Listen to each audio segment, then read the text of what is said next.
The security of our nation and our border is first and foremost the responsibility of our president. I came down here because I heard of the crisis. It's more than a crisis. This is a human heartbreak. The sad part about all of this, it didn't have to happen. This crisis is created by the presidential policies of this new administration. There's no other way to claim it than a Biden border crisis. Every part of what we sat and talked to, we learned more of how it was created. Congressman Jimenez talked to a family from Honduras, asked how long they've been traveling, 22 days. Just in coincidence of the actions taken by President Biden of why people think they could come here and break the law. We went through a new facility that was built just more than a year ago. They built it with a capacity they thought they could never meet, 1,040 people to be processed. Today broke that record. Today they're beyond capacity. They're having to build into the parking lot a makeshift facility. Even though the U.S. Congress just passed a $1.9 trillion bill, not $1 in there to help them. It's taking away the operation cost for the border to be protected. But for all these children that are unaccompanied that's sitting in there, there's 120 border agents that are now inside that unit that are not on the border protecting us when a surge is coming. As we went up to Monument 3, speaking to the men and women on the front lines, they catch from 100 to 200 people a night. As we talk to the medical units, and as I tell you, not as a member of Congress, but as a father of a son and a daughter, and you look in the eyes of these children, they came unaccompanied. They tell the story of a 1, a 3, and a 5-year-old holding their hands, walking up to an agent with no parents, no adults in sight. Who brought them? When you talk to the medical units, talk about the percentage that get trafficked, that get harmed along the way.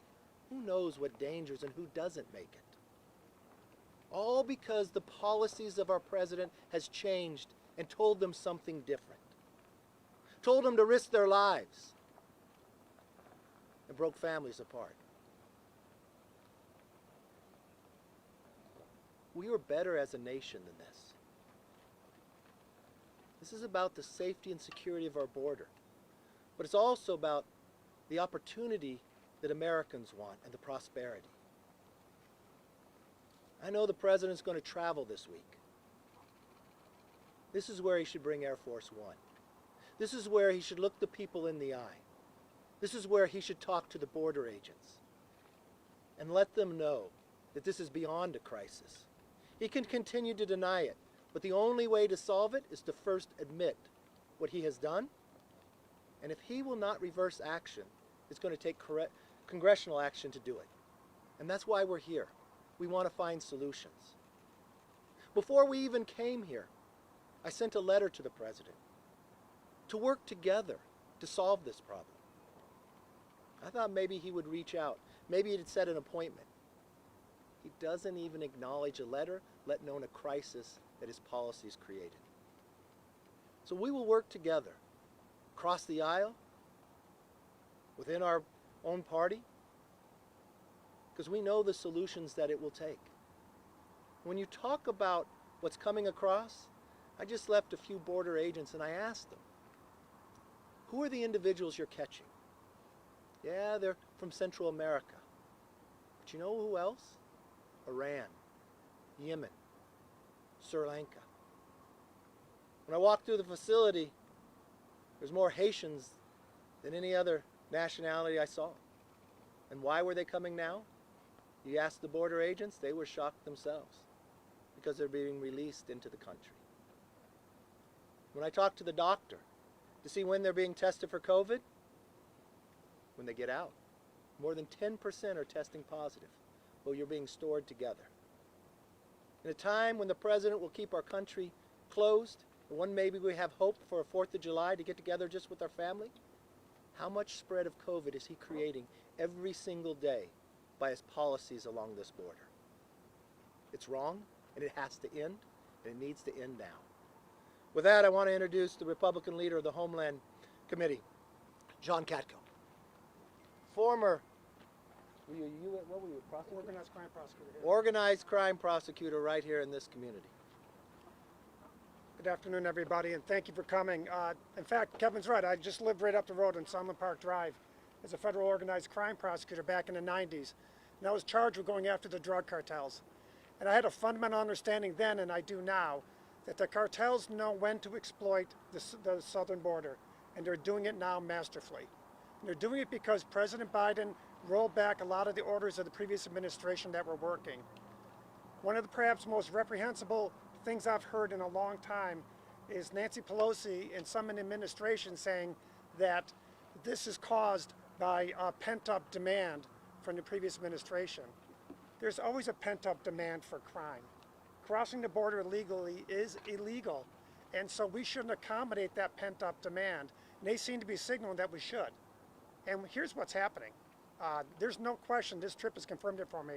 There is indeed disorder at the border by executive order. No question about it. We went first to a detention facility, $48 million to build. They're spending tens of thousands of dollars a day just to feed this surge. They're spending tens of thousands of dollars more a day to clothe them, to transfer them. All this money is being taken away from things we're doing here in the country that could benefit our citizens. It is so bad from a financial standpoint for Border Patrol that, as Kevin alluded to, they're taking money from the future payments down the road later in the year of Border Patrol salaries and Border Patrol pensions just to try and pay for the surge that's going on right now that was caused by this president. And they're hoping for supplemental, but that supplemental doesn't come. I don't know how the heck we're going to pay these guys. What are we doing, right? What are we doing? Another thing, they are not testing these individuals. We saw hundreds of people in there today. Not one of them's had a COVID test. And they're transferring to other places without COVID tests. Border Patrol agents have only been inoculated at 50 to 60% at the most right now. They're exposed every day to this. And this is something that the president has caused with this surge. So then we went over to Monument 3, right around the hill here. And we saw firsthand what was going on. And Kevin alluded to what's going on. Hundreds of people a day coming across. We saw gaps in the wall that made no sense. They were almost done, and on January 20th at midnight, they were instructed to stop. And now we have vulnerabilities because of that, and they're exploiting those vulnerabilities. And perhaps worse than that, 120 agents that guard that area that's now vulnerable are being pulled away to go deal with feed and clothe these kids coming across. And by the way, when kids come across, if you don't think the drug traffickers are doing it, think again. Most of them have a piece of tape across their shirt with instructions on who they are and where they're going and what information they get and what they need to do. So it's very organized, and they're paying a lot of money per child to get them across, right? The last thing I'll tell you is something that very much concerns me as a Homeland Security ranking member. People they've caught in the last few days over there in Sector 3 or Monument 3 have been on the terror watch list. Individuals that they have on the watch list for terrorism are now starting to exploit the southern border. We need to wake up. We need to understand, listen, Mr. President Biden, you're an okay guy. Why don't you just admit you made a mistake with this policy and go back to the way it was and keep America safe for all of us? And use that money that we're wasting down here on our American citizens. The door should not be open, and we should have immigration the right way. And with that, I'd like to invite my good friend, Tony Gonzalez from the Homeland Security Committee up here. Tony's from Texas, and he's going to talk to you more. Thank you very much. Today is about the men and women in green.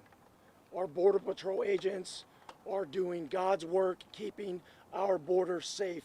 And for that, I want them to know we have your back. I am grateful that, Leader McCarthy and other members of the Congressional delegation made it down today. For too long, our border communities have been forgotten. That has changed. That is changing today. We have your back. America is a nation of immigrants. We are also a nation of laws. Border security and legal immigration go hand in hand. We are a compassionate people. We do not want to see overcrowding in our spaces. We do not want to see families make dangerous treks across countries that they don't understand and put themselves at risk. What we want to do is we want to attract the best and the brightest that this world has to offer, and we want them to come in a legal fashion. And we can do that. But that first starts by supporting our border security. Border security and legal immigration go hand in hand. Thank you all for coming. I'd like to now turn it over to August Pfluger, my neighbor to the south. Folks, thank you all for being here. The fact that the Biden administration and President Biden himself will not admit that this is a crisis is a shame. Even those in his administration and HHS have admitted that we have a refugee crisis. They have set several additional housing locations, one in my district where 700 people were moved overnight with no notification to local elected people, no notification to the sheriffs or law enforcement or the judges. And overnight, 700 unaccompanied people, unaccompanied children, have been moved into Midland, Texas. The Biden administration and his policies have resulted in some winners and losers. The winners are the human traffickers who know that because we don't have a secure border, that they can move these children. And when we looked in their eyes today, what we saw was children who were being taken advantage of, exploited on that 22-day trip. And not only that, but the fact that we have folks who are on the terrorist watch list that are being moved into this country illegally, that are taking advantage of these bad policies, that know because we don't have a strong, secure border, that the border wall construction has stopped and been halted about 22 days ago. Now they have something to take advantage of. We implore the Biden administration to come visit, to see what their policies have done to these children, what they have done to make our country less secure. I'd like to introduce Congressman Joyce from Ohio.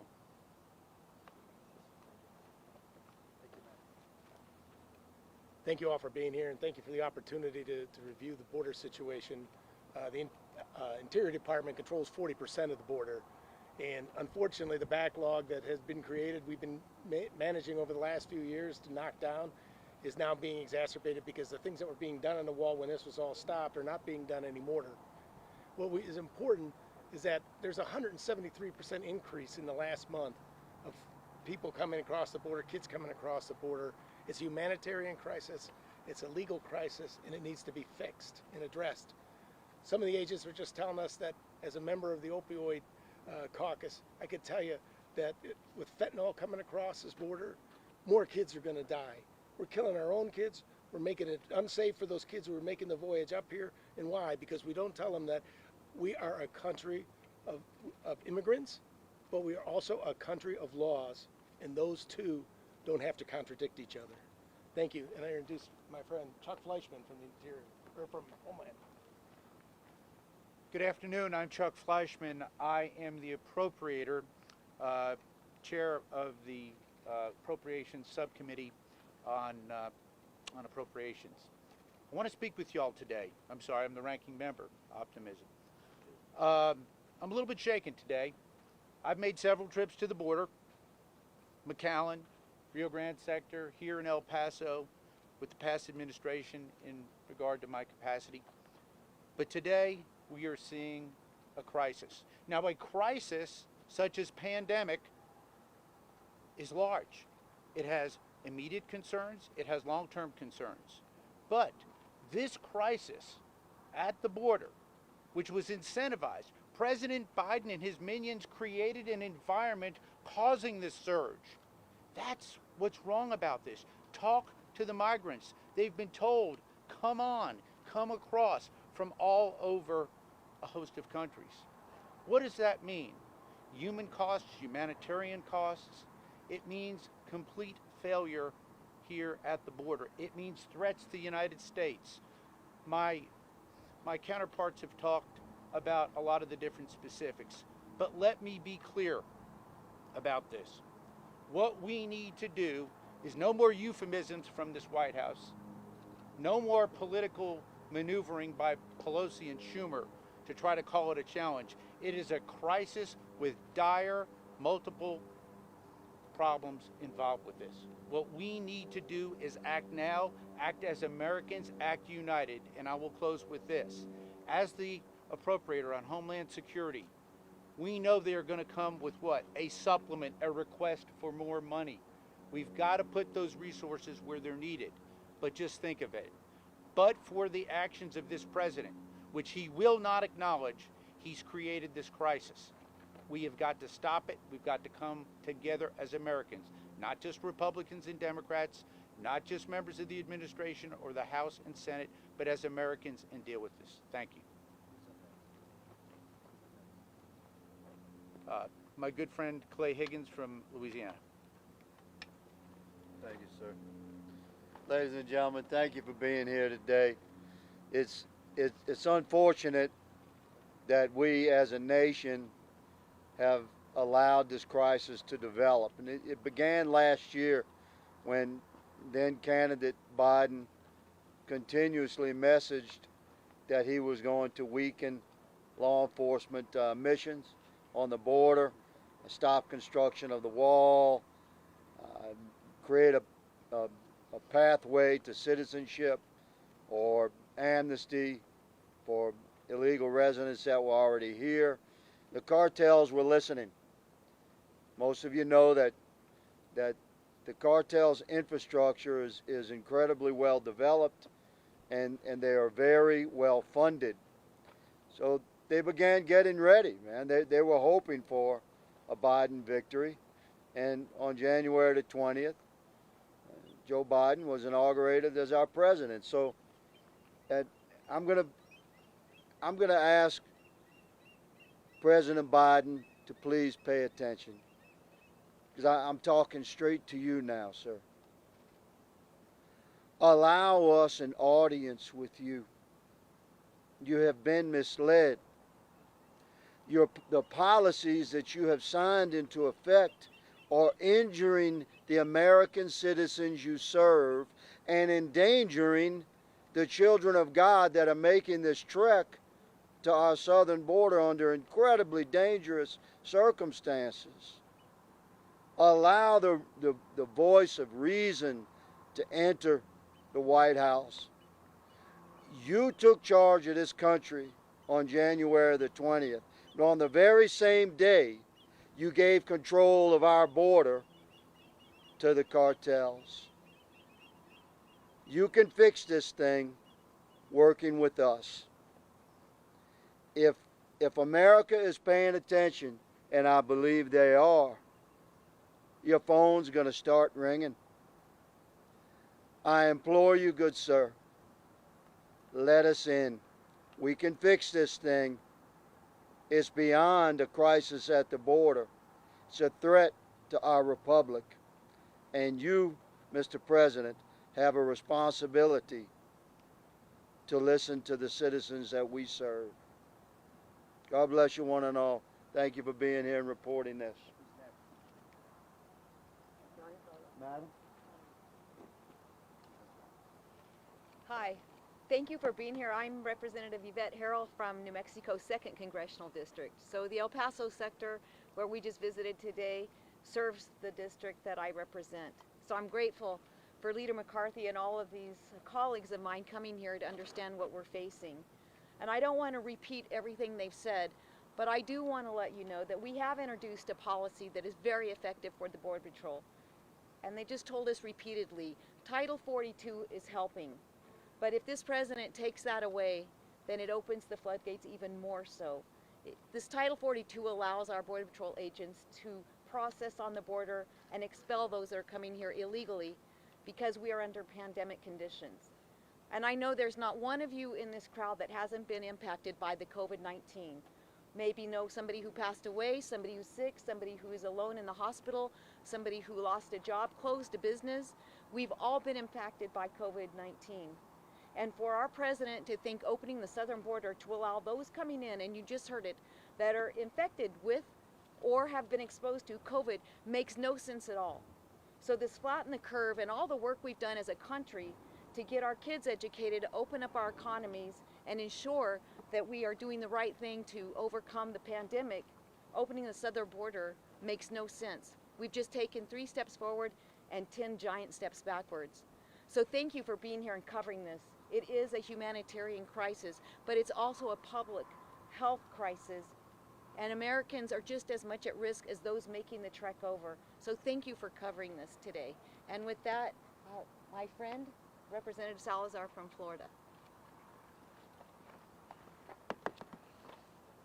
Thank you very much, Leader, for inviting us to come to the border. My name is Maria Salazar, and I represent Miami, probably the ultimate melting pot, where we have thousands and thousands of Hispanic Americans. And I'm going to say my remarks in English and then in Spanish, because we, the Hispanic Americans in this country, we have a problem, and we need to be part of the solution.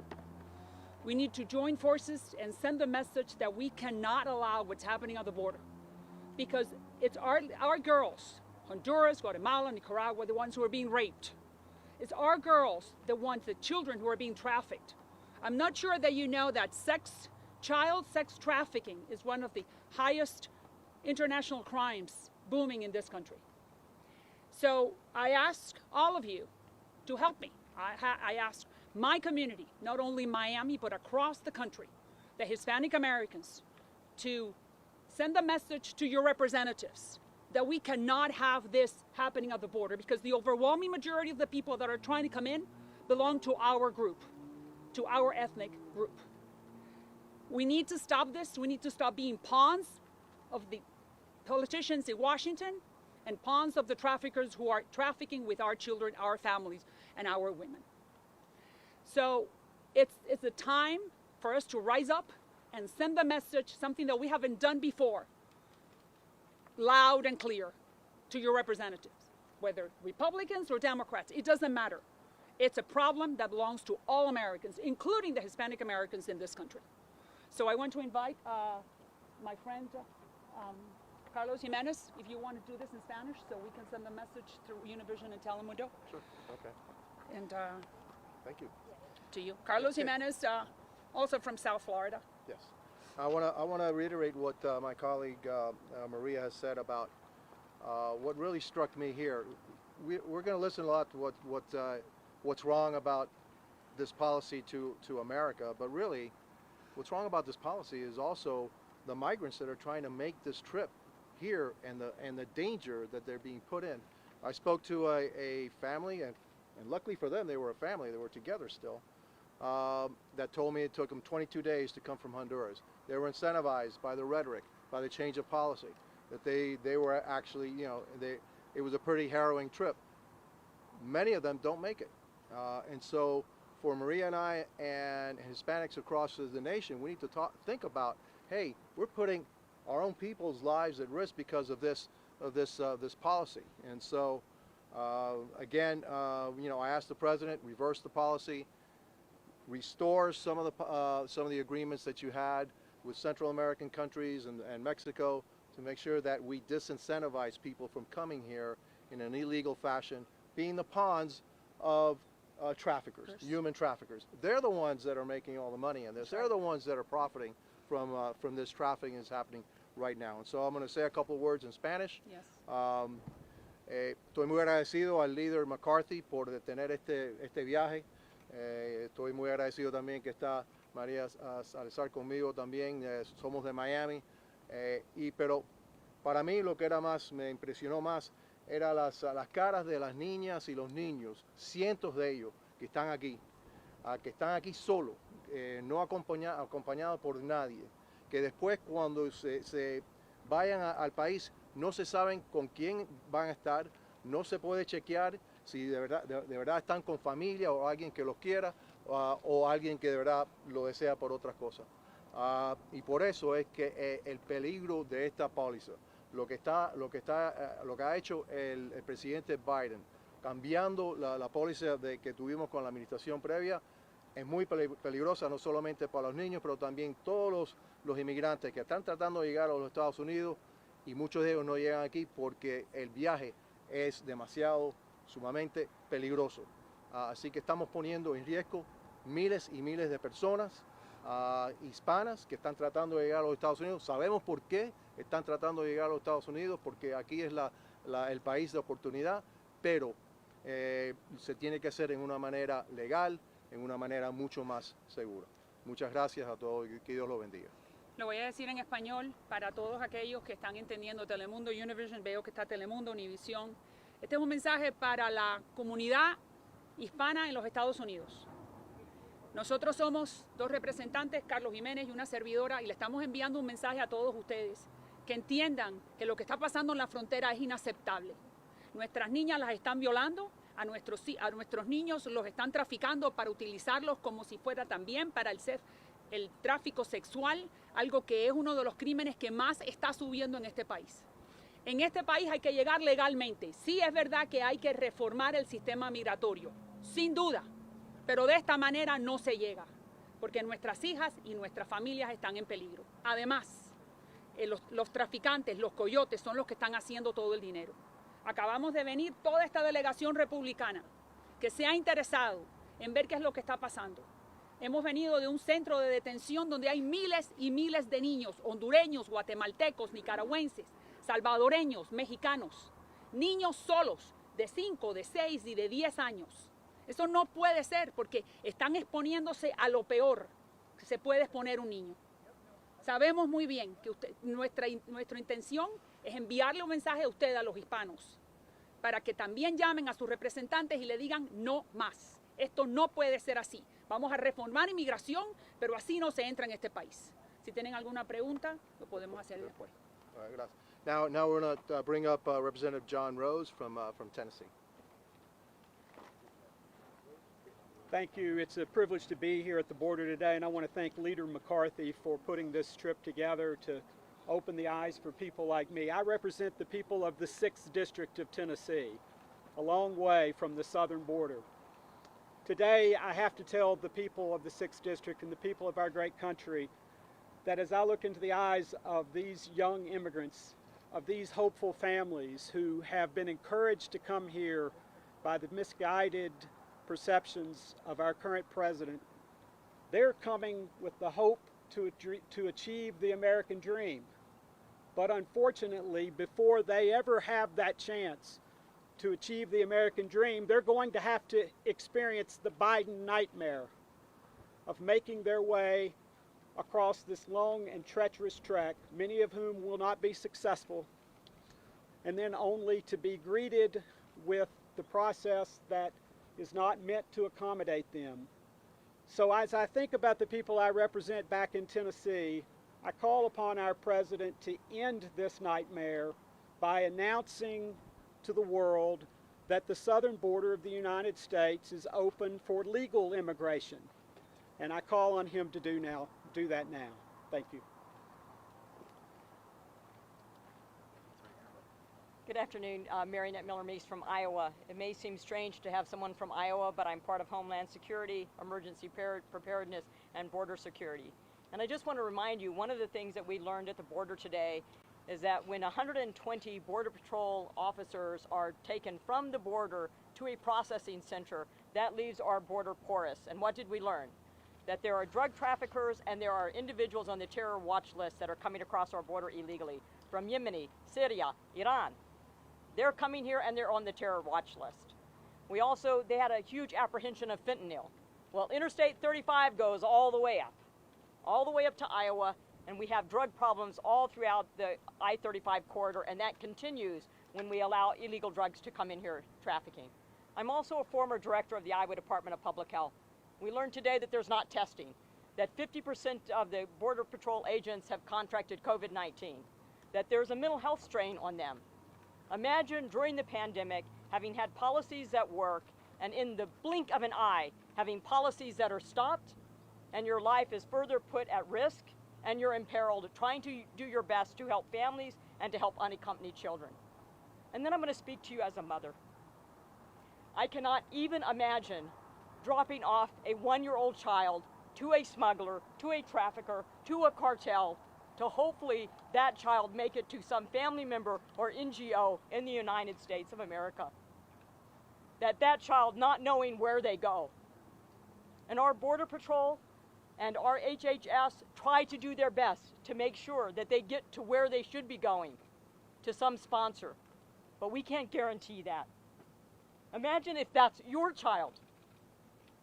It's unconscionable that we would put policies in place that would damage children and that would damage families, in addition to damaging those in the United States. Those policies need to come to an end. This is crisis and disorder at the border by executive order. Thank you very much. And now I'm going to introduce to you Representative Mike McLeod.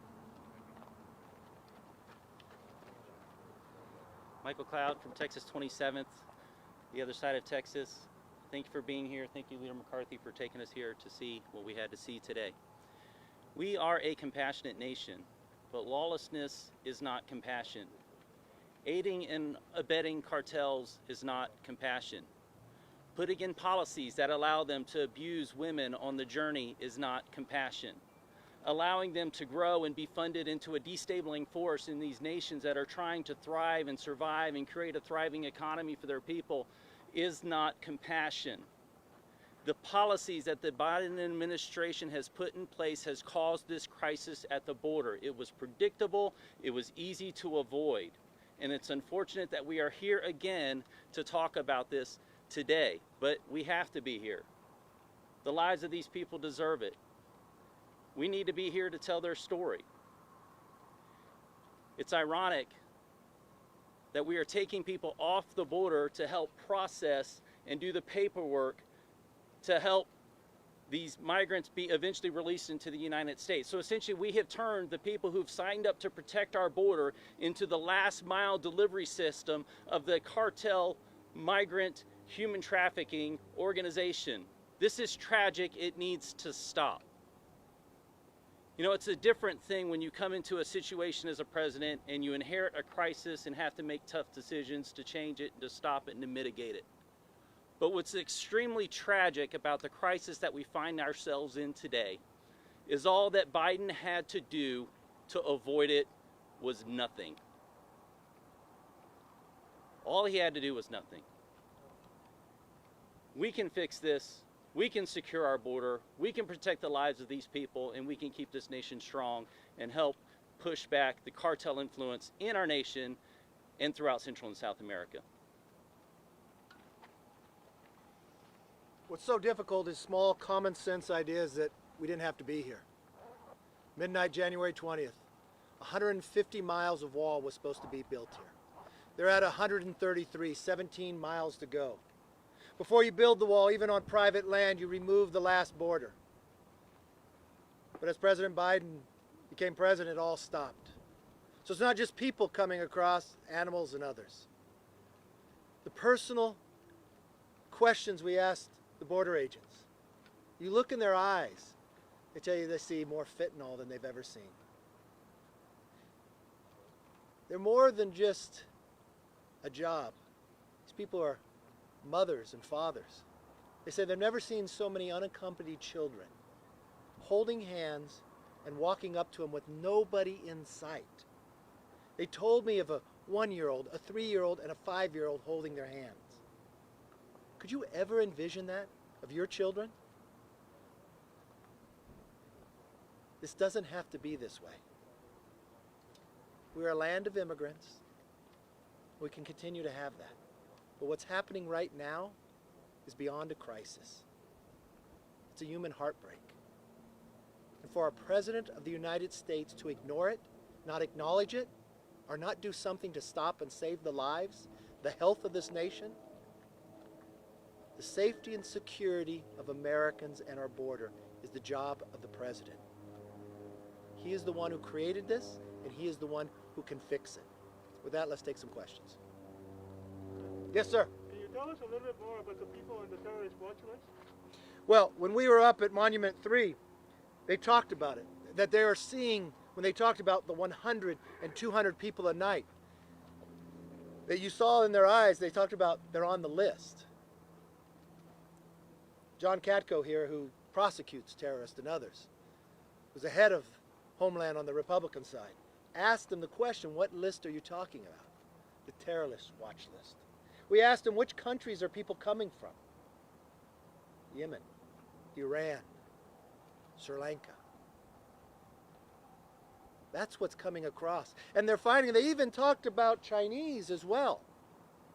And the problem, what they would tell you is that these cartels, because the highway is right next to it, would rush it with 80 people or more to have the Border Patrol go there to try to overrun it. And it's not far to be able to get into safety or security away from the Border Patrol agents. They have a short time frame to catch these individuals, but they're embedded together. And when you overwhelm the unit, but think about the opportunity that these cartels now have. We had built a facility larger than we ever thought we could meet. Today made history. Today they over capacity. And you know what I asked them? Well, is it slowing down? No, it's only growing exponentially every single day. On the very first day, the president said his priority was to make 11 million citizens. So when you ask the family from Honduras, why was it 22 days? Because they just got the message about a month ago that they should start this trek. That's the change that is happening. Yes? You spoke about the children and how they're suffering. My understanding is that a lot of these children have actually been waiting along the border for the last maybe year or two even, which also seems inhumane. What is your suggestion of what should be the solution? What should happen? Well, I think when you meet on the other side of the border, it was when it was coming to asylum. That why would you risk a child going from a country to a country if you're going to claim asylum and you're leaving another country but passing another one? Wouldn't you want that case? Because when the cases are heard in America, 80% of them don't reach that. So why don't you have that answer back in your own home country? We had the program Pacer that the president pulled. That's why we're seeing more come. I believe in legal immigration, to have a system that works. But there's never a right time to have illegal immigration. And when you had your own secretary to simply say, we're not saying don't come, just don't come right now. What happens is just what Maria talked about, the human trafficking of these children. When we walked those facilities and we looked in those rooms that were packed, these were children with no parents. These were children that went numbers of days. Who knows what happened to them? Who knows who didn't make it? So no, don't encourage them to come. Yes, ma'am. Hi, Leader McCarthy. Thanks for hosting us. I wanted to ask, right now, immigration policy is essentially at the whim of the administration. We had Trump, now we have Biden, we'll be a Republican president again. So what can Congress do? And my second question being, a lot of the talk from your colleagues as well as you is a question of the right way to come. What is the right way to come? Well, that's perfect. And don't misconfuse border security with immigration. They're two separate. Right now we have a border that is not secure. Right now we know drugs. We know terrorists. We know what's happening to unaccompanied children coming across. The right way is to have a system that can work, that you don't wait forever. A right way to have a system that I believe fundamentally, even when you're talking about an education, when somebody's here, they get an engineering degree and others, then we tell them to go away and compete against us. I'm going to celebrate because every family's a family of immigrants. April 23rd of this year will be the 100th anniversary of my grandfather coming from Italy and landing on Ellis Island. He came with his mother. He applied. He had somebody who sponsored him. He went to work, his father, his mother. This is a system that we have to keep families together. I don't think we should put the married brothers and the others, but let's make a system that actually works. Put it on merit. Have the ability to come. I believe, just as Republicans, when we were in the majority, we offered two different bills for immigration reform. The Democrats held back every single vote instead of moving it forward to the Senate. They'd rather have it for a political ploy. We can solve the immigration problem, but don't confuse a border crisis with an immigration problem. Those are different. Thank you very much for coming.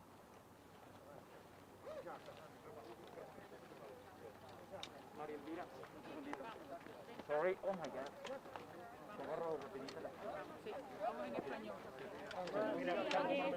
Are you able to do an interview? Macho. Okay, perfect.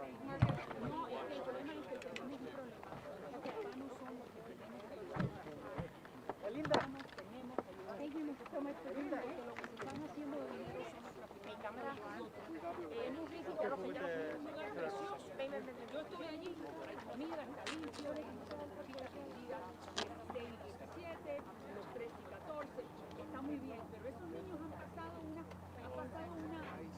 trayectoria que nadie sabe lo que les pasó. Entonces, ¿qué es lo que hay que hacer? Reformar el sistema migratorio sin duda, y hay que hacer que las fronteras funcionen. Llegar aquí de esta manera no nos ayuda a nadie.